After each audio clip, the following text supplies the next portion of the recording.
কাজ হয়ে গেছে বউ। কি হলো এত চেঁচিয়ে উঠলে কেন? দেখ দেখ দেখ তোর মায়ের আর আমার বাবার বুড়ো বয়সে রস উতলিয়ে পড়ছে দেখ। মা এ কি কাজ করেছো? তুই আমার শ্বশুরকে বিয়ে করে নিলে মা? আমার কোনো দোষ নেই রে মা, তোর শ্বশুরই আমাকে বিয়ে করলো। বাবা আপনিও এই কাজ করলেন? ছি ছি ছি ছি ছি। বাবা নয়, ও শালো বাবা নামে কলঙ্ক। ও মির্জাফর, মির্জাফরের পরিচয় দিল একদম। মির্জাফর আবার ওইদিকে মুখ লুকাচ্ছিস কেন রে মির্জাফর? মির্জাফর আমাদেরকে 5,000 টাকা দিয়ে শপিং করতে পাঠিয়ে দিয়ে এই কুকাজ করে ফেললি মির্জাফর।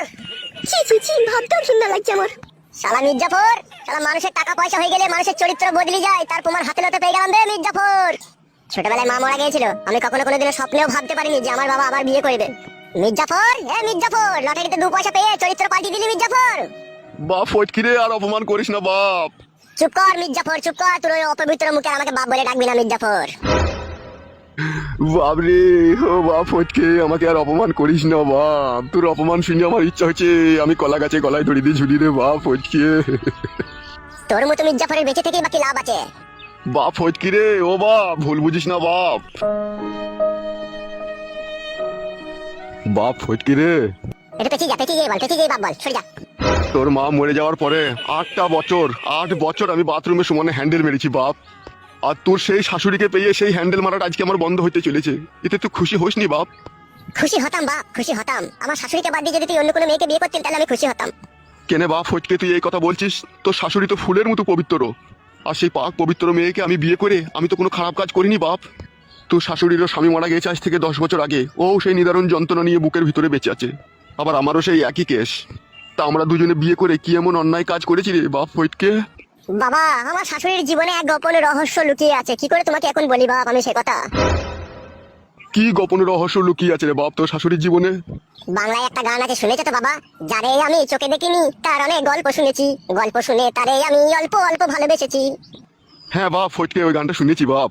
তা তুমি আগে পিছে না ভেবে তুমি আমার শাশুড়িকে বিয়ে করে নিলে কেন? এতে ভাবা ভাবির কি আছে রে বাপ? তোর শাশুড়িও বিধবা আমিও বিধবা। তাহলে তুই একটু ভাবিস নি আমার শাশুড়িকে বিয়ে করার সময়, তাই তো? হ্যাঁ বাপ, বাপ শোনা আমার কিছুই ভাবিনি বাপ। একটা গান শুনে নে বাপ, এই গানটার সাথে তোর জীবনের ম্যাচিং হবে। বল বাপ, আমার কি গান বলতো বাপ? মারিয়া বসন্ত তীর কলিজা করিল শশীর, কেমনে শিকারি তীর মারিল রে, ভীষ্মাকাইয়া তীরের মুখে মারিল তীর আমার বুকে, দেহ থুইয়া প্রাণটি লইয়া যায় আমার নারকেল বেগম আমার অন্তরে। হায় রে বাপ ফটকে, এ কি কুলক্ষণী কথা শোনালি রে? আজ থেকে শোন বাপ, তোর সাথে আমার কোনো সম্পর্ক নাই। ও কথা বলিস না বাপ, তাহলে আমি মরে গিয়েও শান্তি পাবো না রে। তুই তো শান্তির জিনিস খুঁজে পেয়ে গেছিস, আমাকে নিয়ে আর শান্তি না করলেও চলবে। আজ থেকে জানবি তোর ছেলে নাই, মারা গিয়েছে। মারবো বাড়া কেলা চোদা তোকে আমি। তুই আমার নাই ছাই একটা ছেলে বে, তুই যদি আমার কাছ থেকে চলে যাস আমার পাঁজরের হাড় ভেঙে যাবে বে। কেলা চোদা খবরদার ও কথা বলবি না বে, তোর লেগেই তো আমার জীবনের সবকিছু বে।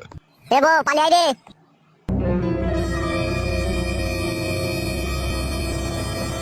হাগো নারকেল বেগম, তোমার সাথে কি কোনো ছেলের সাথে ভালোবাসার সম্পর্ক আছে লেকে? রাম রাম রাম রাম, ছি ছি ছি, কি জি বলো তুমি? এই বয়সে আমার আবার ভালোবাসা? তাহলে আমার ছেলে জি বললো আমার কপালে দুঃখ হবে পরে। ও ছোট মানুষ, ও এইসব ব্যাপারে কি বুঝে? দুঃখ হবে কি কষ্ট হবে সেটা তুমি আর আমি বুঝবো। তা অবশ্য ঠিক বলেছো তুমি। তুমি যদি আমাকে দুঃখ না দাও তাহলে কি করে দুঃখ হবে? হ্যাঁ গো, ওইসব নিয়ে মন খারাপ করো না, এসো আমার পাশে এসে বসো। শুধু পাশে বসবো কি, পারমিশন তো পেয়েই গেলাম, এবার তোমার পুরনো মোবিল বাই করে দেবো। এসো তাহলে, কাজ শুরু করে দাও। আমার বসা কেন ওখানে?